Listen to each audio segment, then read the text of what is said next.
al presentarse el Plan B de AMLO en la Cámara de Diputados con el que sí se toca al INE, la diputada chapulina Amalia García Medina, ex perredista y ahora emesista, subrayó falsamente que regresar facultades electorales a la Secretaría de Gobernación será un retroceso inaceptable. El reto, dijo, para asustar con el petate del muerto, es atender que las autoridades tengan todo el respaldo para que el crimen organizado no entre en las elecciones, así como fortalecer a las autoridades electorales. Finalizó la simuladora, no sin antes hacer una perorata histórica a modo para descalificar la reforma del presidente AMLO. Al fijar la postura del PT y tras escuchar a la ex lideresa de la tribu del PRD, conocida como los Amalios, y a sus aliados del PRIAN, el diputado Benjamín Robles Montoya indicó que estas reformas limpiarán al Instituto Nacional Electoral y rediseñarán el sistema democrático nacional, argumentando que en las últimas semanas ha quedado en evidencia quienes queremos un México sin corrupción y una verdadera democracia, en la que prevalezca la voluntad popular, y quienes no, aseveró contundente el petista, entre otras cosas que hicieron pedazos las esperanzas de la oposición para no tocar al corrupto INE. Veamos a continuación cómo Benjamín Robles le da una repasada a la traidora de la izquierda mexicana Amalia García por tratar de tumbar el Plan B de AMLO. Con su venia, presidente. Adelante, por favor. Lamento de verdad no haber tenido la oportunidad, como es nuestro derecho en este poder legislativo, de conocer, de analizar, de revisar las propuestas de reforma que se hacen y de poder participar en aquello que nos parece relevante, porque apenas este día se nos ha entregado. Por lo tanto, ante esta falta de procedimiento para poder conocerla, comparto con ustedes un recuento histórico y las razones por las que defiendo el avance democrático que ha significado la constitución de organismos como el Instituto Federal Electoral, hoy Instituto Nacional Electoral, y el Tribunal Federal Electoral. México tiene una de las transiciones democráticas más largas y complejas. En 1976, López Portillo fue candidato único a la presidencia con registro. Hubiera ganado, como él mismo dijo, con su solo voto o solo con el voto de su mamá. No hubo más candidatos en la competencia con registro electoral. Valentín Campa compitió sin registro y encabezó la marcha por la democracia. Eran tiempos heroicos, perseguidos, acosados, hicimos campaña. Gramsci dice que el cambio se da cuando los de arriba ya no pueden y los de abajo ya no quieren. Con presos políticos, con la ley de disolución social, apareció la guerrilla. Eso llevó a que en 1977 Reyes Heroles y el Partido Comunista pactaran, acordaran, se sentaran a dialogar la primer reforma electoral de nuestro país. Diseñaron en ese diálogo un sistema mixto electoral con distritos uninominales que obviamente ante el partido oficial, el partido en el poder, el partido de Estado, ganaría sin ninguna duda arrasando, pero diseñaron también circunscripciones plurinominales para garantizar la inclusión de la diversidad política. Fue un gran acuerdo, una gran decisión que inició la transición democrática de nuestro país. Quiero decir que incluso como resultado de este gran acuerdo, la 51 legislatura en 1979, el Partido Comunista Coalición de Izquierda tuvo 18 diputados plurinominales. Entre ellos, entre todos ellos, estaba Gilberto Rincón Gallardo, Valentín Campa, Danzós Palomino, Arnoldo Martínez Verdugo, Otón Salazar, Pablo Gómez fue diputado plurinominal entre ellos. Y casi 10 años después, con el Frente Democrático Nacional, Cuauhtémoc Cárdenas compitió por la presidencia. Las elecciones las organizó el Ejecutivo, el presidente de la República a través de la Secretaría de Gobernación que presidía Manuel Bartlett, al que por cierto se le cayó el sistema. No regresemos, compañeras y compañeros, a darle facultades electorales a la Secretaría de Gobernación. Sería un retroceso inaceptable. En el colegio electoral, constituido entonces por algunos diputados electos, no pudimos revisar los paquetes electorales que estaban en el sótano de este edificio, resguardados por el ejército. Intentamos ir por ellos y el ejército nos cortó cartucho. El día de la determinación del triunfo de Carlos Salinas de Gortari, estuvimos rodeados en este recinto por el ejército. Algunos de los que estamos aquí lo vivimos y lo recordamos, entre ellos el estimado diputado Leonel Godoy, que estábamos aquí. A pesar de todo, compañeras y compañeros, si me permiten, el partido de Estado solo pudo acreditar el 51.7%. Y para mantener el control de la Cámara, Salinas diseñó, inventó, se trajo de los regímenes parlamentarios lo que llamó la cláusula de gobernabilidad, es decir, la sobrerepresentación. Por cierto, también, en esa 54 legislatura, las iniciativas del Ejecutivo llegaban unas cuantas horas antes. Pero aún así, la oposición fue mayoría en la Cámara de Diputados en 1997 y con una sociedad civil activa que quería la democracia se construyó la segunda reforma electoral. Con esta, por fin, terminó el control del Ejecutivo de la organización de las elecciones. Se creó un Instituto Federal Electoral ciudadanizado. Uno de los consejeros, y aquí lo recordará el presidente de esta mesa directiva, el diputado Krill, dijo: no somos neutrales, tenemos simpatías, pero estamos obligados a ser imparciales. También se creó el Tribunal Federal Electoral, sentando las bases para la seguridad jurídica en materia electoral. Al principio los pusimos a prueba. Por ejemplo, ante constantes fraudes en Tabasco y marchas y plantones y mítines y éxodos, el año 2000 impugnamos las elecciones a gobernador. Madrazo y el gobierno habían intimidado, aprendido y acosado masivamente y utilizado recursos públicos. Nos respaldamos en Norberto Bobbio, con el Homo Videns, que estaba de moda en ese momento, para documentar el uso abusivo de los recursos en medios de comunicación. Y el Tribunal Federal Electoral anuló la elección a gobernador. Estábamos caminando en la ruta democrática. Casos como este y muchísimos más avalan que se mantenga la sala regional especializada en sancionar actos indebidos. Como decimos en el movimiento feminista, a golpe de sentencias se ha ido abriendo camino la justicia electoral, también con la fuerza de la ciudadanía y de una sociedad activa. Así, con y de la mano del INE y del TRIFE, las mujeres hemos hecho valer nuestros derechos ante intentos de exclusión en los partidos, entidades de interés público que no pueden estar al margen del alcance de la ley cuando atropellen nuestros derechos. Tampoco puede la legislación ser omisa ni postular a candidatos que sean violentadores. Para intentar condiciones de equidad en la competencia en un sistema de partidos, base de la democracia, se incluyó también en la reforma de 1997 el financiamiento público y el acceso a medios de comunicación. No solo se trataba de sentar bases para un nuevo régimen democrático pluripartidista ante el partido de Estado y su poderío, también de evitar que poderes fácticos decidieran quiénes llegan a espacios públicos de poder y de decisión. El reto es supervisar la relación entre dinero y democracia, para que el dinero oscuro no prevalezca. Ha sido un reto para el IFE y ahora para el INE. Tuvieron y han tomado decisiones en casos como los conocidos amigos de Fox, el Pemex Gate, Odebrecht y los financiamientos recientemente con cuotas obligatorias de servidoras y servidores públicos para campañas de partidos políticos. Y ante poderes fácticos de todo tipo, empresariales y de grupos delictivos, este es el reto más importante que tenemos enfrente en materia electoral. Debemos atender que las autoridades electorales tengan todo el respaldo para que el crimen organizado no entre en las elecciones. Los sueldos de los consejeros pueden moderarse, modificarse. Lorenzo Córdoba y Ciro Murayama, a ellos solo les quedan 14 semanas en el INE. Pero ante el riesgo de dinero de fuentes indebidas y de la delincuencia, fortalezcamos al INE y al TRIFE. Son asuntos que verdaderamente importan y que nos preocupan. Un diputado de otro partido que me antecedió hablaba de la terrible, brutal, dolorosa situación que vivimos en el país y específicamente en nuestra tierra, en el estado de Zacatecas.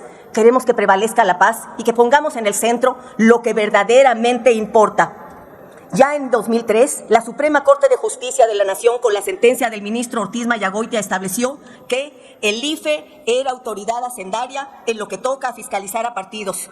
Lo que hoy requerimos es fortalecer el sistema de partidos, al Estado de Derecho democrático, con instituciones autónomas, y que la lucha ciudadana que ha conquistado estos avances pueda tener en estas instituciones garantes de la democracia y del Estado de Derecho. Muchas gracias. Qué volubles y obvios se muestran los de la oposición.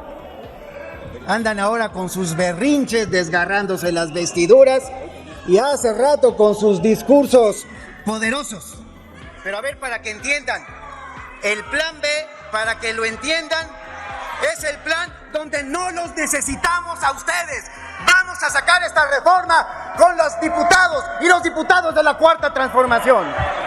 Vamos a limpiar el INE y vamos a continuar con la gran transformación de nuestro país.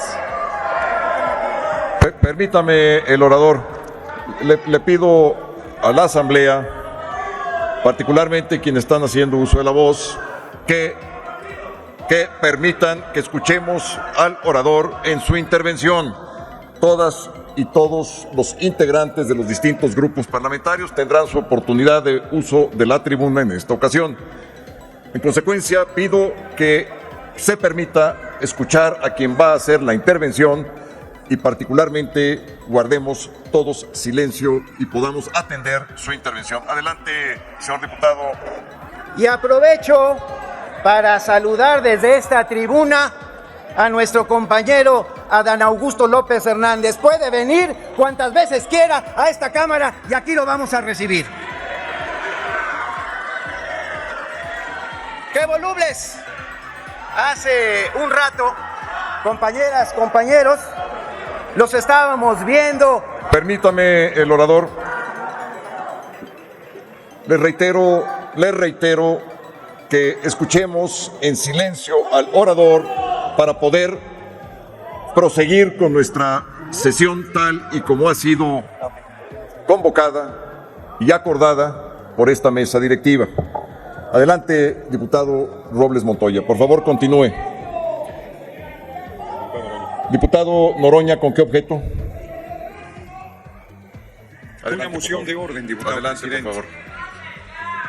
Va a tener el momento de su intervención cada fracción parlamentaria. Hace rato la oposición celebraba como si hubieran ganado el Mundial de Fútbol y yo no sé por qué ahora están tan irritados si estamos en la discusión de las leyes secundarias. Entonces me parece que deben escuchar los argumentos, ya que no conocen la iniciativa, escúchenlo para que la conozcan y para que vean el bien que le estamos haciendo a la democracia, a la patria, que guarden silencio porque nosotros los vamos a oír también con atención. Entonces parece que aprovecharon el receso para ponerse un poco alegres, entonces que por favor se relajen.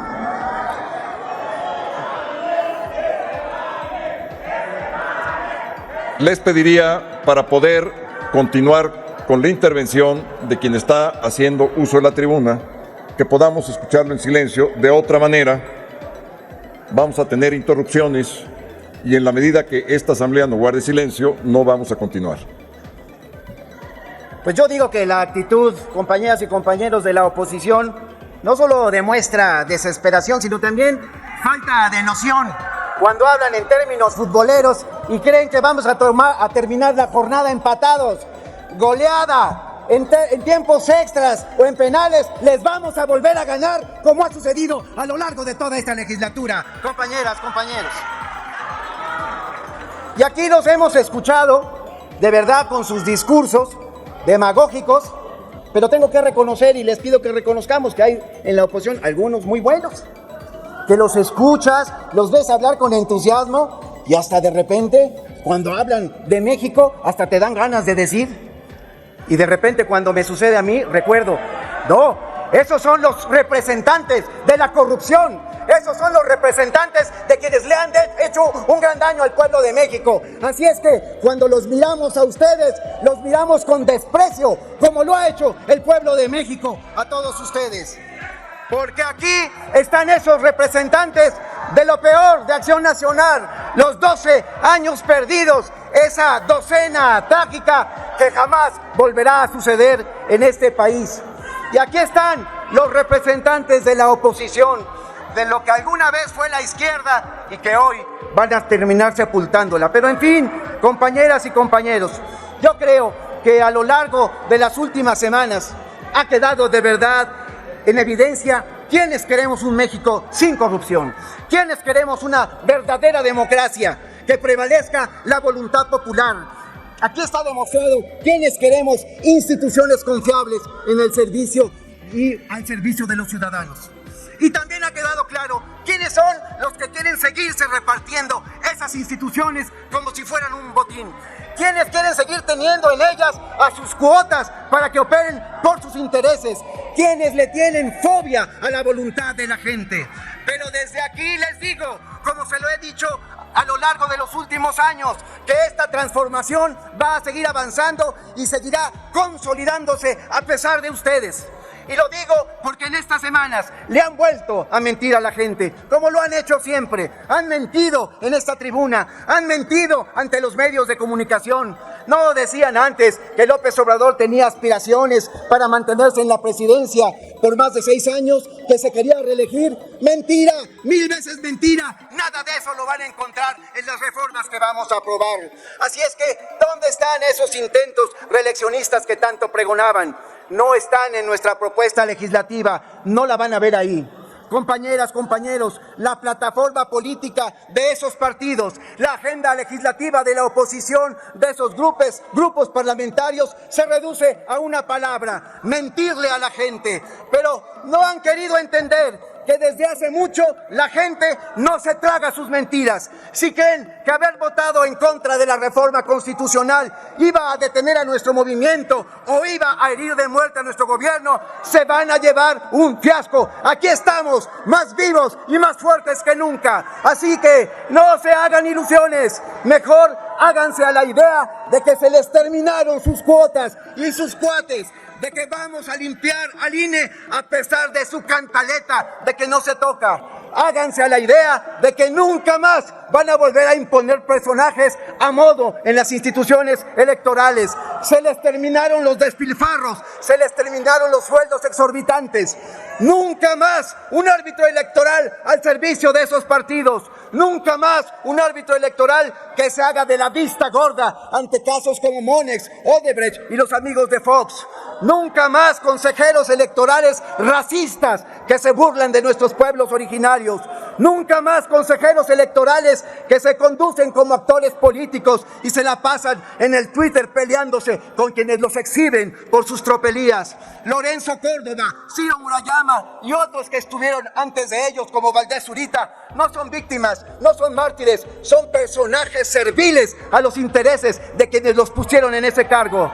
Así es que no nos extrañe, compañeras y compañeros, ver en un futuro a Lorenzo y a Ciro postulados a una diputación por el PAN, por el PRI, por el PRD. Y ojalá así sea, para que se termine de demostrar públicamente para quién trabajan en realidad, para que exhiban su verdadero rostro. No, señoras, no, señores diputados de la oposición, no somos como ustedes. Nosotros no queremos adueñarnos del INE. Por el contrario, por fin lo vamos a transformar en un organismo verdaderamente autónomo.